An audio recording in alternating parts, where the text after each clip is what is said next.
एक गांव में एक रामलाल नाम का एक किसान अपनी पत्नी और 4 लड़कों के साथ रहता था। रामलाल खेतों में मेहनत करके अपने परिवार का पेट पालता था, लेकिन उसके चारों लड़के आलसी थे, जो गांव में वैसे ही इधर उधर घूमते रहते थे। एक दिन रामलाल ने अपनी पत्नी से कहा कि अभी तो मैं खेतों में काम कर रहा हूँ, लेकिन मेरे बाद इन लड़कों का क्या होगा?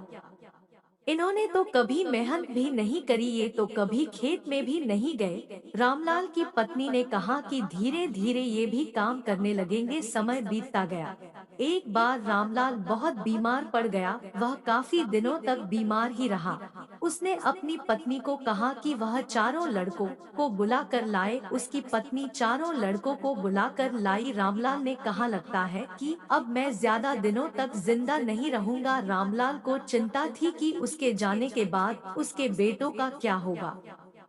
इसलिए उसने कहा, बेटो, मैंने अपने जीवन में जो भी कुछ कमाया है वह खजाना अपने खेतों के नीचे दबा रखा है। मेरे बाद तुम उसमें से खजाना निकालकर आपस में बांट लेना। यह बात सुनकर चारों लड़के खुश हो गए।